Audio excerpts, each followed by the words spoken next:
Hello everyone, कैसे हैं आप सभी। तो नवनीत का प्रैक्टिस सेट सॉल्व कर रहे हैं। इससे पहले मैंने बहुत से वीडियो बनाए हैं नवनीत के।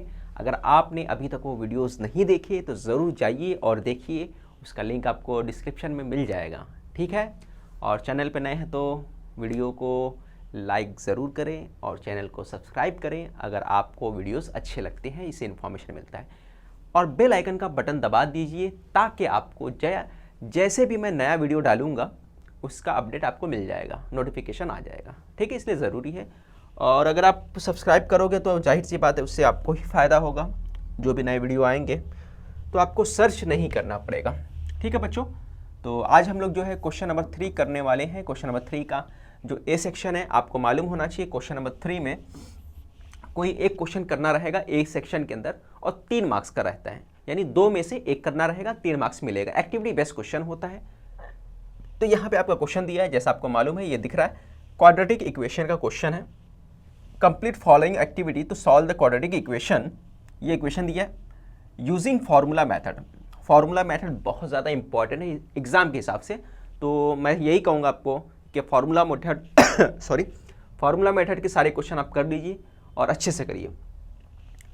Hair a equal to 1, b equal to -10, c equal to -24 दिया हुआ है।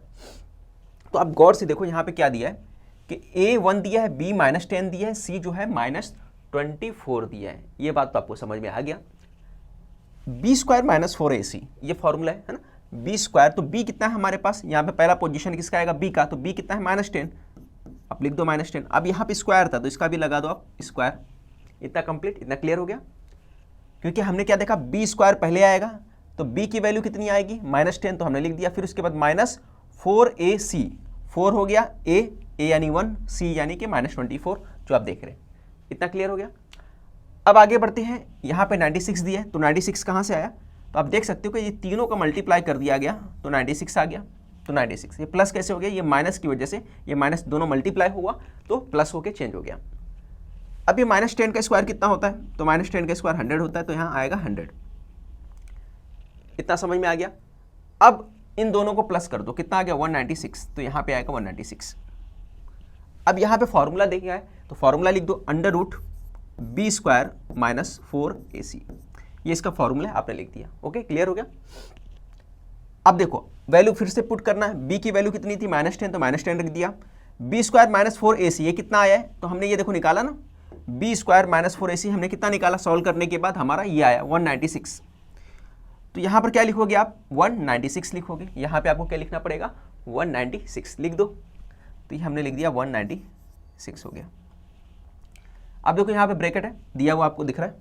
तो ये कैसे सॉल्व होगा, 196 कितना होता है, तो आप बोलोगे सर 196 जो होता है वो होता है 14, तो ये बन जाएगा 14 आपका। इस तरह से आपको 14 बना लेने का। ये मेरे ख्याल से आपको समझ में आ गया होगा। यहाँ पे माइनस नहीं आएगा बल्कि प्लस आएगा, जो ब्रैकेट खोलेगा तो ओपन होगा तो प्लस होगा। यहाँ पे 10 हो गया, यहाँ पे 14 हो गया। अब सॉल्व करने के बाद 2 आंसर आ रहा है, कैसे आ रहा है देख लो। एक बार 10 + 14 लोगे आप, डिवाइड करोगे 2 से। एक बार 10 - 14 लोगे, डिवाइड करोगे 2 से, है ना। 2 आंसर है, और करके लिखो। 10 14 कितना हो गया, 24। 24 को 2 से डिवाइड कर दिया आपने तो कितना आ गया, 12, ठीक है। और दूसरा जो है इसको डिवाइड करोगे, 10 में से 14 गया तो कितना आ गया, 4 -4 डिवाइड का आया तो -2 आ गया। तो ये आपको सॉल्व नहीं करना था, बस सिर्फ समझाने के लिए लिख दिया। बाकी यहाँ पे लिखकर आपका आंसर कंप्लीट हो जाता है, आगे कुछ करने की ज़रूरत नहीं है आपका, ठीक है। मेरे ख्याल से सबको समझ में आ गया होगा। आगे बढ़ते हैं अगले क्वेश्चन की तरफ। तो चैप्टर वाइज वेटेज वगैरह भी वीडियो बनाया है मैंने, वो भी आप देख लीजिए अगर आपने नहीं देखा अभी तक, वो भी आपके लिए फ़ायदेमंद होगा। और हॉट्स क्वेश्चन का सीरीज भी बच्चों चला रहा हूँ मैं, है ना, चैनल के ऊपर। तो सारे क्वेश्चन देखो, मेरा टारगेट है 100 क्वेश्चन कंप्लीट करने का। क्वेश्चन नंबर 2 यहाँ से स्टार्ट हो रहा है। अब देखो यहाँ पे क्या दिया, नंबर ऑफ मैंगोज दिया है, ये पूरा का पूरा। और फ्रीक्वेंसी नंबर ऑफ ट्रीज जो है ये F1 हो गया, फ्रीक्वेंसी यानी उसकी क्वांटिटी जो होती है। कम्युनिटी फ्रीक्वेंसी यहाँ पे दिया लेस देन टाइप। ओके, चलो अब यहाँ पे देखते हैं। Here total of frequencies, total of frequency यानी ये आ गया आपका टोटल, इसको सम करोगे तो 250 आ गया, ठीक है। और n/2 जो हमारा कितना निकल गया है, 125, n/2 आ गया 125, ये सब दिया हुआ है आपको। Community frequency which is just greater than 125, 125 के ऊपर जस्ट है वो कम्युनिटी फ्रीक्वेंसी होगा। तो 125 कहाँ है 125? देखो 63 के बाद कितना आएगा, 63 के बाद 125 आता है, फिर 153 आएगा, यानी ये वाला रहेगा कम्युलेटिव फ्रीक्वेंसी। ठीक है, तो आपका कम्युलेटिव फ्रीक्वेंसी कितना आ गया, 153 आ गया। ठीक है, अब ये पूरा बॉक्स इस तरह बना लो आप, ताकि सॉल्व करने में और आसान हो जाए। तो यहाँ पे क्या आएगा, 153 आएगा, तो यहाँ लिखोगे आप 153। The corresponding class dash is median class. Median class क्या है वो अपने को बताना है। तो ये देखो ये वाला आपका क्या रहेगा, मीडियन क्लास, इसी के हिसाब से चलना है। ये मीडियन क्लास आ गया 150 से लेकर 200 तक, ये मीडियन क्लास हो गया आपका। ठीक है, अब आगे क्या पूछा है, लोअर लिमिट क्या है इसका, 150 दिया है, लोअर लिमिट हो गया। फ्रीक्वेंसी कितना है, 90, फ्रीक्वेंसी 90 है, 90 दे दिया आपका। CF क्या होगा, कम्युलेटिव फ्रीक्वेंसी में होगा, इसके अंदर होगा, तो CF आपका इससे एक ऊपर वाला लेंगे, ये होगा आपका CF। ये क्या होगा CF कितना आ गया 63। ठीक है, CF बोलेगा तो इसके ठीक ऊपर वाला लेने का, ये आ गया आपका 63। और H जो होता है, H मालूम होगा आपको, लोअर लिमिट या अपर लिमिट का जो डिफरेंस होता है वो H होता है। देखो दोनों का डिफरेंस कितना है, 50 है, यहाँ पे भी दोनों का डिफरेंस कितना है, 50 है। तो डिफरेंस लेने का, लोअर लिमिट अपर लिमिट का जो डिफरेंस होता है वो लेने का यहाँ पर। मेरे ख्याल से समझ में आ गया होगा आपको। चलो आगे बढ़ते हैं। तो कम्युलेटिव फ्रीक्वेंसी एक पहले रहेगा, और ये जो रहता है H कहाँ से आता है, इन दोनों का डिफरेंस है ना, जो डिफरेंस रहेगा वो H होगा। L मीडियन मालूम करने का फॉर्मूला क्या है, यहाँ पे L हो गया, यहाँ पे आएगा आपका n/2, यहाँ पे आएगा माइनस के बाद यहाँ पे आएगा CF, यहाँ क्या आएगा CF आएगा। क्लियर हो गया इतना। 150 F कितना है 90, तो F ने हमने 90 लिख दिया। n/2 कितना है, n/2 हमने निकाला था, देखो यहाँ पर 125, तो यहाँ पे लिखोगे 125 माइनस CF कितना हमारे पास, तो CF बता दो हमारे पास कितना था, CF हमने 63 निकाला, तो यहाँ पे 63 जो है 63 जो है ये आ गया। ओके, अब आगे सॉल्व करना है। ये 50 है, 125 में से 63 को आप माइनस कर दो, कितना आ गया 125 में 63 अगर आप माइनस कर देते हो तो कितना मिलेगा, फटाफट बोलो मुझे। 125 में से हमने 63 को माइनस कर दिया, 5 में से 3 गया 2, 12 में से 6 गया 6, 62 यहाँ पे आ गया, ये आपका 62 आ गया। बस आगे सॉल्व करने की कुछ ज़रूरत नहीं है, पूरा सॉल्व करके दिया हुआ है, आपका आंसर जो आएगा 184.4 आएगा। ठीक है, तो मेरे ख्याल से सबको समझ में आ गया होगा कैसे करना था, बहुत आसान था। तो ये क्वेश्चन भी कंप्लीट हमने कर दिया। अब आगे बढ़ते हैं, कुछ क्वेश्चन को सॉल्व करना है, वो आप देखेंगे। चलो ये क्वेश्चन देखते हैं, सॉल्व द फॉलोइंग सब क्वेश्चंस। क्वेश्चन नंबर 3 है, 3 का B। यहाँ पर आपको टोटल कितना क्वेश्चन देगा, 4 क्वेश्चन देगा, 4 में से 2 क्वेश्चन करना रहेगा, एनी 2 करना रहेगा। तो हम लोग चारों क्वेश्चन करेंगे ताकि आपको अच्छे से समझेगा। ठीक है, तो पहला क्वेश्चन जो है ग्राफ के ऊपर है, 2 इक्वेशन दिया है, x + y और x - y 4 दिया है। तो हम लोग क्या करते हैं, सबसे पहले वाला ले लेते हैं, x + y कितना दे दिया है 2 दिया है। और यहाँ पे एक बॉक्स बना लो आप, इस तरीके से हमने बना दिया। और यहाँ पे ले लेते हैं हम लोग x y, जो है कलर चेंज करता हूँ ताकि आपको समझे। पूरा बॉक्स कंप्लीट कर लेता हूँ पहले। यहाँ पे 1 हो गया, यहाँ पे 3 हो गया, 3 ले लेते हैं। और यहाँ पे जो है बच्चों ब्लैक वहाँ पे भी है, तो यहाँ पे x और y लेता हूँ, x y, और ये हो गया आपका x और y।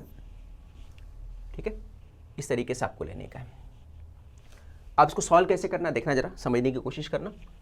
मैं यहाँ पे लेता हूँ x + y 2।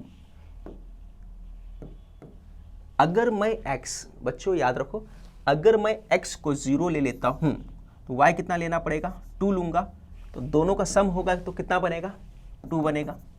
बात समझे, अगर मैं x को 0 लूँगा तो y 2 लूँगा, तभी तो 2 आएगा। ठीक है, यानी यहाँ पे ऐसे नंबर लिखना है, दोनों का सम कितना आना चाहिए, 2 आना चाहिए। तो मैंने जब x को 0 लिया, मैंने क्या किया, x को जब हमने 0 ले लिया तो y कितना आ गया, 2 आ गया, y कितना आ गया, 2 आ गया। क्लियर। अब एक काम मैं करता हूं, जैसे मेरे पास x + y = 2 था। अब यहां पर मैं, पिछली बार मैंने क्या किया, x को 0 लिया, इस बार y को अगर मैं 0 ले लूं और x को 2 ले लूं तो फिर से 2 बनेगा। बन रहा है कि नहीं, 2 0 + 2। तो हम अगर x को 2 लेते हैं तो y को क्या लेना पड़ेगा, 0 लेना पड़ेगा। ठीक है, तो भी सेटिस्फाई हो जाएगा। अब अगर मैं बोलूं कि मैं यहां पर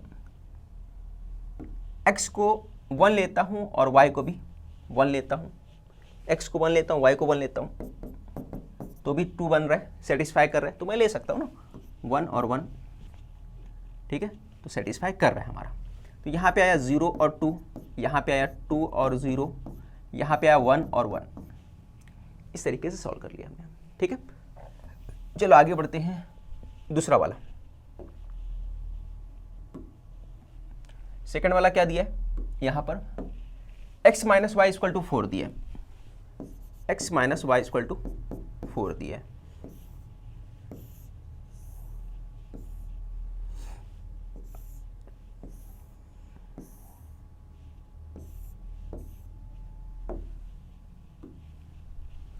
एक्स वाई, ठीक है। अब यहाँ पे x minus y equal to 4 है। x के प्लेस पे क्या वैल्यू रखूँ और y के प्लेस पे क्या वैल्यू रखूँ कि 4 आ जाए। तो आप बोलोगे सर अगर मैं यहाँ पर 4 रख देता हूँ, यहाँ 0 रख देता हूँ तो 4 बन जाएगा, क्योंकि 4 में से अगर मैं 0 माइनस करता हूँ तो भी 4 ही आता है, 4 में से अगर मैं 0 माइनस करूँगा तो भी 4 आता है, तो ये बन गया। x के प्लेस पे हमने 4 रखा, y के प्लेस पे 0 रखा, तो 4 माइनस जो है 0 कर दिया तो 4 आ गया, पहली कंडीशन हो गई। अब दूसरा, यहां पर मैं अगर 5 रखता हूं और यहां पे 1 रखता हूं तो भी 4 बनेगा, 5 में से 1 गया तो 4 होता है, तो आपने बना लिया 5 और 1 4 हो गया, ये क्लियर हो गया। अब अगर मैं यहाँ पे 2 रखता हूँ और यहाँ पे -2 कर देता हूँ, ठीक है, y के प्लेस पे -2 रखता हूँ तो ब्रैकेट ओपन होगा तो 2 + 2 4 बन गया। अगर मैं x के प्लेस पे 2 रखता हूँ तो y के प्लेस पे क्या रखना पड़ेगा मुझे, -2 रखूँगा, तो ब्रैकेट ओपन होगा तो दोनों 4 बन जाएगा। तो वही करता हूँ यहाँ पे 2 -2, तो ये बच्चों आ जाएगा आपका 2 -2, ठीक है। इतना क्लियर हो गया, सबको समझ में आया। अब इसके आगे हम लोग काम करते हैं, आपको क्या बनाना है, ग्राफ, तो इसी पे मैं बना देता हूँ ग्राफ, है ना।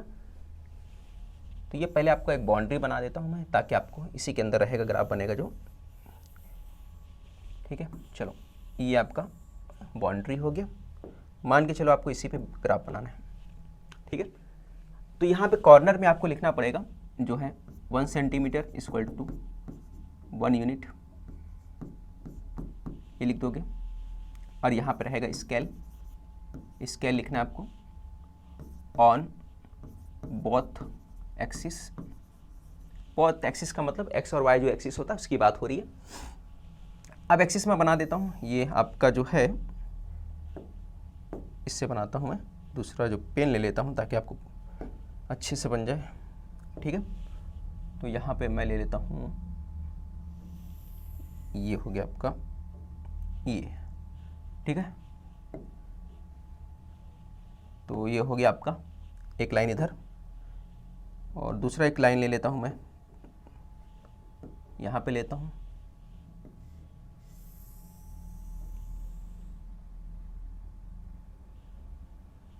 चलो दूसरी लाइन भी हो गई।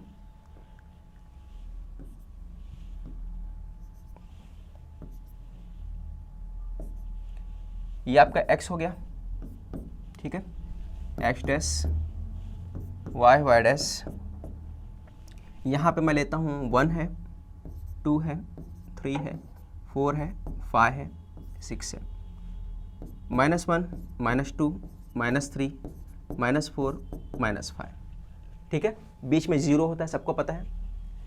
यहाँ पे अगर बात करेंगे 1 2 3 4 5 6, नीचे की बात करेंगे हम लोग तो आपको मालूम है -2 हो गया, ये 1 था, -2 -3 -4 -5 -6 हो गया, ये आपको समझ में आ गया। अब क्या क्या लेना है देखो, समझने की कोशिश करना, पॉइंट कहाँ कहाँ पर आएगा। सबसे पहले x 0 है, y 2 है, x 0 है, y 2 है, x 0 होना चाहिए और y 2 होना चाहिए। 0 तो देखो यहाँ पे है, x 0 हो गया, y 2 हो गया, टू किस में प्लस है कि नेगेटिव है, पॉजिटिव है, इसका मतलब यहाँ पे होगा पॉइंट, ये पॉइंट यहाँ पे आने वाला है। हो गया क्लियर? तो दूसरी बात करते हैं हम लोग, x2 है, अब x2 है, y0 है, x2 कहाँ है, यानी कि यहाँ पे है, यहाँ पे पॉइंट आएगा। ठीक है, समझ में आ गया? इस तरीके से आपको करना था।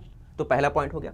अब तीसरा वाला 1 और 1, तीसरा क्या बोला है, 1 और 1 दोनों 1 1 रहेगा और पॉजिटिव है। 1 1 कहाँ पे है, यहाँ पर है, ये हो गया आपका 1 1। इतना क्लियर हो गया, 1 1 हो गया। अब चाहो तो यहाँ पे लाइन बना सकते हो आप, तो मैं लाइन बना देता हूँ और ग्रीन कलर से बनाता हूँ। अगर मुझे लाइन बनाना है तो कुछ इस तरीके से बनेगा। यहाँ से लेता हूँ, कहाँ से लूँ भाई, यहाँ से ले लेता हूँ। ठीक है, तो ये आपका इस तरीके से बन गया।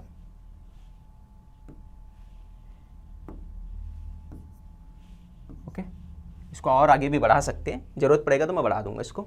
इक्वेशन का नाम दे दो यहाँ पे x + y = 2, तो यहाँ पे लिख दिया x + y = 2 लिख दिया हमने। ये क्लियर हो गया, समझ में आ गया? अब यहाँ पर आ जाओ आप, नीचे वाला x - y = 4, x - y = 4, ये इक्वेशन लेने का है। x 4 है, y 0 है, x कितना है, 4 है, तो आपको x कितना लेना पड़ेगा, 4 लेना पड़ेगा। तो x को 4 ले लो, x 4 कहाँ पे होगा, यहाँ पे होगा, क्योंकि y 0 है। फिर x 5 है, y 1 है, x 5 है यहाँ पर, y 1 है, यानी कि आपका ये बन गया। ठीक है, दूसरा पॉइंट यहाँ पे आ गया। फिर उसके बाद थर्ड में x 2 है, y -2 है, x क्या है, 2 है, x पॉजिटिव है, x पॉजिटिव 2 मतलब यहाँ पे आ सकता है, बट y नेगेटिव है, y क्या होगा, नेगेटिव, यानी 4 क्वाड्रेंट की बात हो रही है। ठीक है, ये +2 और ये -2 दोनों कहाँ मिल रहा है, यहाँ पर मिल रहा है। थर्ड वाला क्या होगा, यहाँ पर आएगा। ठीक है, समझ में आ गया? अब आगे आपको एक लाइन ड्रॉ कर देना है और मैंने यहाँ पे लाइन ड्रॉ करना है। ठीक है, तो मैं यहाँ से एक लाइन ड्रॉ करता हूँ जो इस तरीके से बन गया आपका। तो ये आपका लाइन बन गया। ठीक है, कहाँ इंटरसेक्ट कर रहे हैं, देखो यहाँ पर इंटरसेक्ट कर रहा है, इस पॉइंट पे इंटरसेक्ट कर रहा है आपका, दोनों पॉइंट ऑफ इंटरसेक्शन दिख रहा है, वही आपका सॉल्यूशन होगा। बट यहाँ पे देख लीजिए, इसका इक्वेशन का नाम दे दीजिए आप x - y = 4, x - y = कितना आ गया, 4 आ गया। ये आपको समझ में आ गया। अब सॉल्यूशन क्या है आपका, देखो x कितना है, 3 है, y कितना है, -1, तो सॉल्यूशन लिख सकते हैं आप। यहाँ पे सॉल्यूशन मैं लिख देता हूँ, x कितना है हमारे पास, 3 है, और y कितना है, y देखो नीचे की तरफ आया तो -1, ये आपका आंसर है। ठीक है, तो ये आपका फाइनल सॉल्यूशन आ गया। स्क्रीनशॉट ले लो, फिर बढ़ते हैं अगले क्वेश्चन की तरफ। अब क्वेश्चन नंबर जो है सेकंड पे आ जाते हैं। क्या दिया है, dealer sells a toy for 24 rupees and gains as much as % as cost price of toy. ठीक है, डीलर ने सामान को 24 रुपीज़ पे बेच दिया जो टॉय है उसका 24 रुपीज़ पे बेचा है, और फ़ायदा कितना हुआ, उतना ही फ़ायदा हुआ जितना कि उसका कॉस्ट प्राइस है ना, कॉस्ट प्राइस के % कितना ही उसको फ़ायदा हुआ। ठीक है, ये इसके अंदर दिया है क्वेश्चन के अंदर। Find the cost price of the toy, toy का जो कॉस्ट प्राइस है वो अपने को फाइंड करना है। ये question I think previous year question या उससे पहले के क्वेश्चन में पूछा, पेपर में पूछा जा चुका है, तो इंपॉर्टेंट क्वेश्चन है ये, और इस कॉन्सेप्ट को आपको समझना पड़ेगा। तो मैं कंसिडर कर लेता हूँ कि जो आपको फाइंड करना है, consider that cost price of toy is x rupees. Cost price को हमने क्या ले लिया, x रुपया, उसको कंसिडर कर लिया, उसको अज्यूम कर लिया, है ना। तो अज्यूम करने के बाद हमने x रुपीज़ ले लिया। अब क्या बोल रहा है, गेन जो है वो as much as % as the cost price, cost price का जो है उसके % के बराबर है, यानी कॉस्ट प्राइस जितना है उसका उतना ही % जो है क्या है, गेन है। मान के चलो 20 रुपया जो कॉस्ट प्राइस होता, कॉस्ट प्राइस अगर 20 होता तो इसका 20%, इसका जो 20% होगा वही क्या कहलाएगा, गेन कहलाएगा। मान के चलो कॉस्ट प्राइस अगर 30 रुपया होता तो इसका 30%, 30 का 30% जो होगा वो क्या कहलाएगा, आपका गेन कहलाएगा। ठीक है, समझ में आया। तो यहां पर भी हमने क्या लिया, कॉस्ट प्राइस को क्या ले लिया हमने, x लिया, तो x का कितना %, x का x%। और परसेंट को कैसे लिखा जाता है आपको मालूम है? परसेंट का मतलब क्या होता है? अपॉन में 100, अपॉन में 100 होता है। ये क्या है? इसका गेन है। क्या है? गेन है। समझ में आया? अब ये दोनों मल्टीप्लाई कर दो तो ये आ गया x² अपॉन 100, तो ये आपका गेन निकल के आ गया। ये आपने गेन निकाल लिया, ठीक है, पहला काम आपने हो कर लिया। अब आगे करना है आपको, find the cost price of the toy. Cost price मालूम करना है, बट अपने को क्या दिया? सेलिंग 24 रुपीज़ उसका सेलिंग प्राइस। तो मैं लिखता हूँ यहाँ पे सेलिंग प्राइस जो होगा, जो आपका सेलिंग प्राइस किससे बनता है? सेलिंग प्राइस कैसे बनता है बताओ? अगर सामान 20 रुपये का है, उसको 24 रुपये पे सेल किया जा रहा है, तो 20 क्या है? कॉस्ट प्राइस है, 24 पे सेल किया जा रहा है। तो 20 का सामान है, यानी cost price plus, cost price को प्लस करोगे, किससे प्लस करोगे? गेन से प्लस करोगे ना। जो 5 रुपये प्रॉफिट मिल रहा है आपको, 20 रुपये का सामान है, 25 रुपये पे बेच रहे हो, तो 5 रुपये जो प्रॉफिट है उसको प्लस कर दोगे तो सेलिंग प्राइस आ जाएगा, तो 25 बनेगा। तो आपने क्या किया? गेन को उसमें प्लस कर दिया, गेन को प्लस कर दिया। सेलिंग प्राइस कितना हमारे पास? तो हमने देखा सेलिंग प्राइस 24 था, तो यहाँ पे लिखा 24। कॉस्ट प्राइस हमारे पास कितना था? तो हमने देखा कॉस्ट प्राइस x रुपीज़ था, तो यहाँ पे लिखा x। फिर हमने देखा कि x² दिया हुआ है। क्या दिया है? गेन क्या है? x² है, तो हमने यहाँ लिखा गेन x² अपॉन 100 लिख दिया। अब 100 से मल्टीप्लाई कर दो सभी को, तो क्या होगा? 100 कट जाएगा, तो लिखूंगा मल्टीप्लाई बाय 100। 100 से जैसे मैं मल्टीप्लाई करूंगा तो ये आ जाएगा 2400, यहाँ पे आ जाएगा x, 100x आ जाएगा,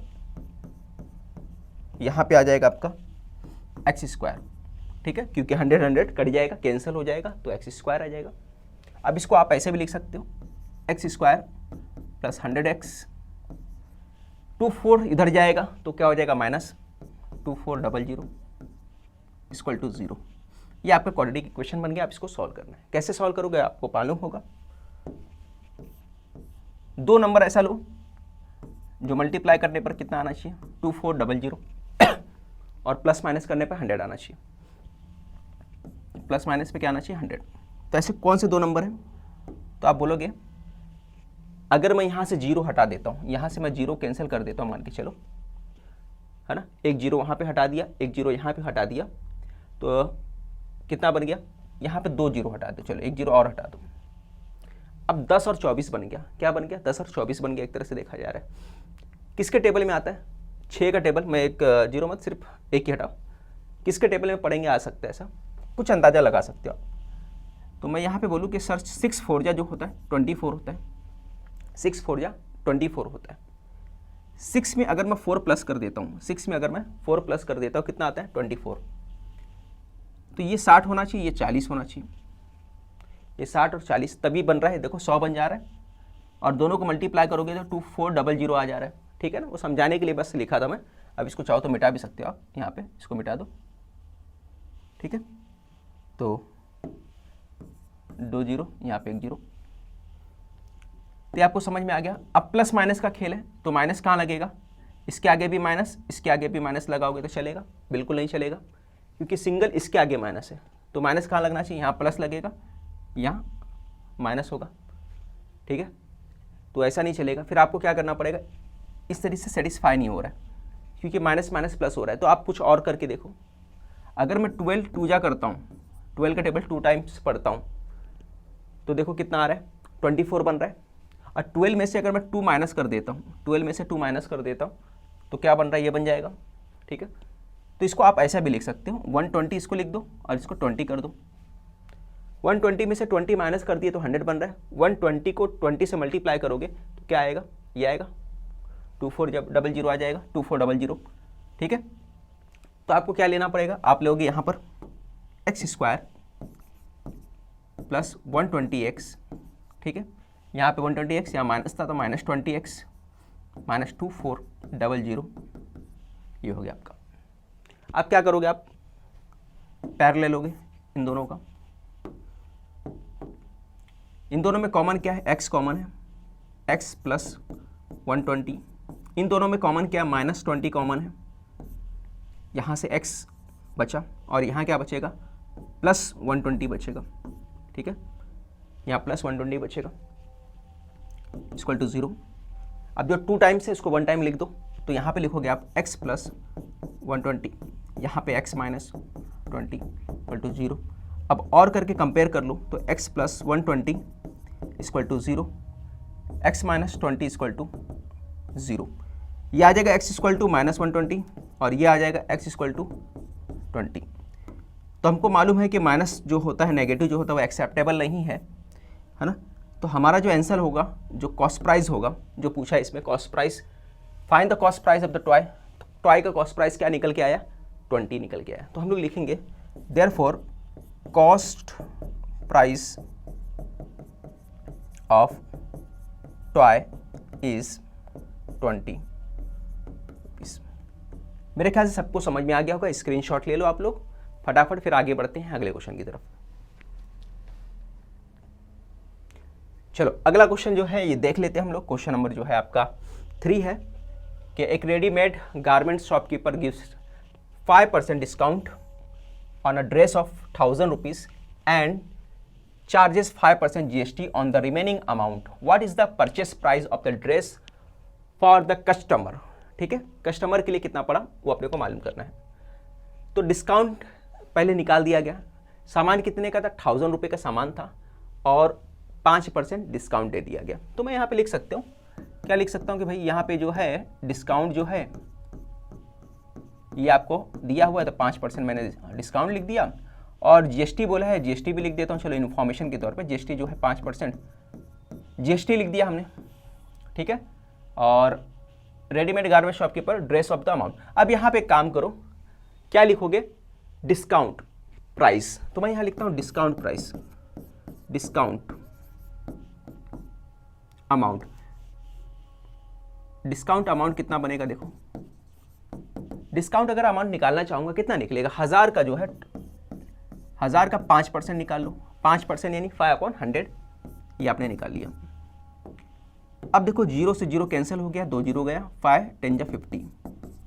तो डिस्काउंट प्राइस जो हो गया आपका, डिस्काउंट अमाउंट जो हो गया वो निकल के कितना आ गया, वो आपका निकल के आ गया 50। तो 50 आपका डिस्काउंट अमाउंट निकल के आया। समझ में आया कि नहीं आया? अरे बोलो भाई, समझ में आया कि नहीं आया? अरे तुमको समझेगा तो फिर ये करेगा, मैं नहीं समझेगा तो कैसे काम चलेगा? ठीक है, तो कमेंट भी करके बताओ ज़रा। आगे देखो, अब डिस्काउंट अमाउंट आपको 50 जो है डिस्काउंट कर दिया। इसको इस तरह से समझ सकते हैं कि मैं दुकानदार के पास गया, दुकानदार बोला भाई ये जो सामान है ना 200 रुपये का सामान है मेरे पास, ये टी शर्ट है ना, कितने का है, 200 रुपये का टी शर्ट है, मैं इसके ऊपर 10% डिस्काउंट दे रहा हूँ। कितना डिस्काउंट दे रहा हूँ, 10%। 10% डिस्काउंट कितना होता है, 200 रुपये का 20 रुपया होता है। ठीक है, निकाल सकते हो आप ना, 200 रुपये का 10% निकाल लो, 10/2 0 से 2 0 कटा, 2 10 जा 20 रुपीज़, यानी 20 रुपीज़ मैं डिस्काउंट दे रहा हूँ। तो कितने का सामान पड़ा, कितने का टी शर्ट पड़ा, तो आप बोलोगे सर 20 रुपीज़ माइनस कर दो 200 में से, तो कितना आएगा, 180 का मेरे को टी शर्ट पड़ गया। ठीक है, तो आपको 180 का टी शर्ट पड़ गया और उसके ऊपर फिर लगेगा GST। ठीक है, उसके ऊपर लगेगा GST, किसके ऊपर, 180 के ऊपर। तो यहाँ पे भी हम लोग पहले निकालेंगे डिस्काउंट अमाउंट, हो गया, और किसके ऊपर GST लगता है, टैक्सेबल अमाउंट के ऊपर ना, taxable amount, taxable amount. Taxable amount कैसे निकालेंगे, अब यहाँ पे हो गया 1000 रुपीज़, 1000 से आपने क्या किया, माइनस कर दिया 50, तो आपका निकल के आ गया 950। तो 950 जो है ना, 950 रुपये क्या आ गया, टैक्सेबल अमाउंट हो गया। ठीक है, ये आपने निकाल लिया। फिर आगे बढ़ते हैं, ये टैक्सेबल अमाउंट हो गया। इसके आगे अब क्या निकालना आपको, what is the purchase price of the dress, ये निकालना है। बट GST का अमाउंट भी तो निकलना चाहिए ना, तो लिखोगे यहाँ पे अमाउंट ऑफ GST, GST का अमाउंट निकालना है। तो 950 पे कितना परसेंट बोला है, 5%। तो 950 का 5% निकाल लो पहले, ये GST अमाउंट है। देखो कितना जीरो है, यहाँ पे जीरो दिया, एक जीरो से एक जीरो कैंसिल हो गया। अब 5 को 9 से मल्टीप्लाई करो, तो आपने मल्टीप्लाई किया तो क्या आ गया, 5 5 जा 25, 2 कैरी आया, 5 9 जा 45, 45 और 2 47, तो ये आ गया 47.5। ठीक है, पॉइंट कितने के बाद लगेगा, देखो नीचे क्या है 10 है, 10 में एक जीरो है तो पॉइंट एक के बाद लगेगा, तो ये आ गया 47.5। तो अमाउंट ऑफ जीएसटी कितना निकल के आ गया, तो आपने बोला अमाउंट ऑफ जीएसटी जो है 47, ये अमाउंट ऑफ जीएसटी कितना निकल के आया 47.5 निकल के आ गया, ये अमाउंट ऑफ जीएसटी। फाइंड करना क्या है, price, purchase price of the dress for the customer. यहां पे लिखूंगा परचेस प्राइस, है ना, परचेस प्राइस क्या पूछा है, purchase price of dress, dress का परचेस प्राइस ये निकालना अपने को। तो इसमें क्या प्लस करोगे, टैक्सेबल अमाउंट के अंदर यानी कि 950 के अंदर आपको ऐड कर देना है, क्या ऐड कर देना है 47.5। ठीक है, ये दोनों आप ऐड कर दो, कितना आ गया, ये 7 आ गया 9997.5, ये आपका आंसर निकल गया। ठीक है, यहाँ पर RS लिख सकते रुपीस, बस इतना ही करना था आपको। तो स्क्रीनशॉट ले लो, फिर आगे बढ़ते हैं अगले क्वेश्चन की तरफ।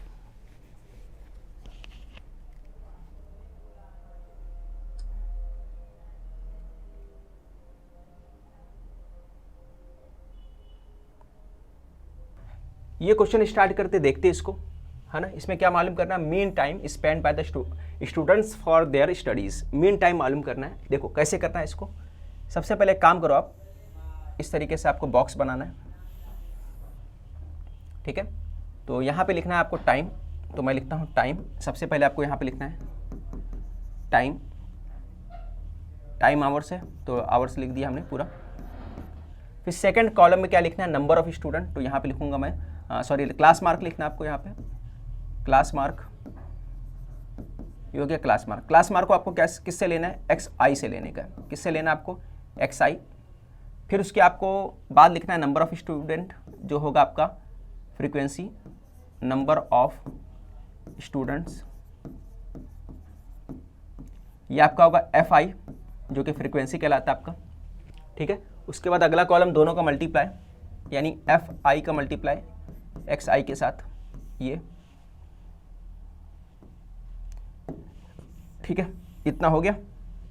इतना करने के बाद ये बॉक्स आप बना लोगे यहाँ पे इस तरीके से। अब देखो क्या क्या दिया है, टाइम कितना दिया 0 से 2, ठीक है।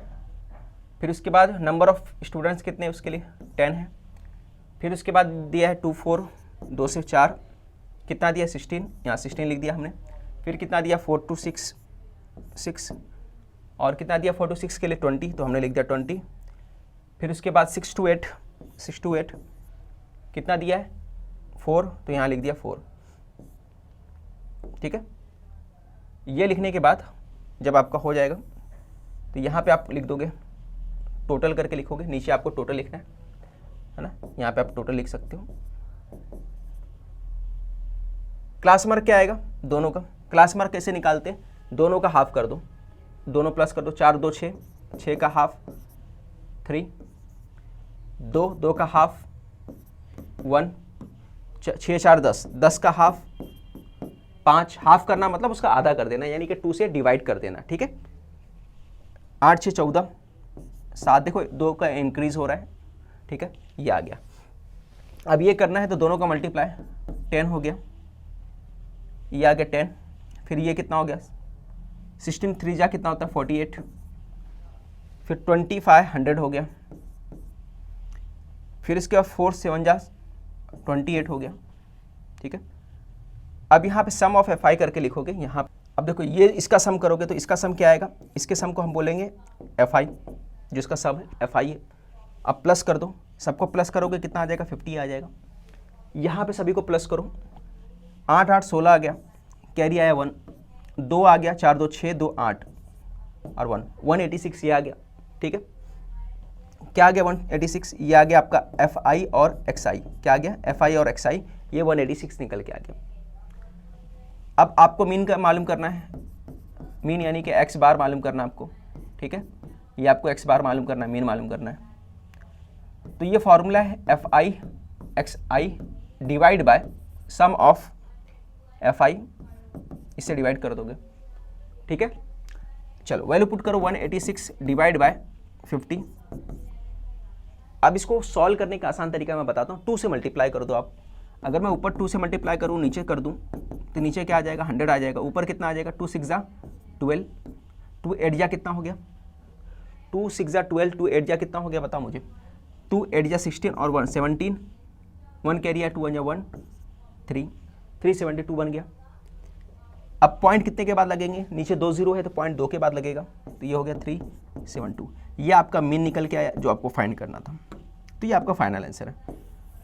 यहाँ पे क्वेश्चन नंबर 4 कंप्लीट हो गया, जो यहाँ था क्वेश्चन नंबर 3 का 4 और 3 यानी कि कंप्लीट हो चुका है। इसके बाद क्वेश्चन नंबर 4 जो हॉट क्वेश्चन है वो चलेगा।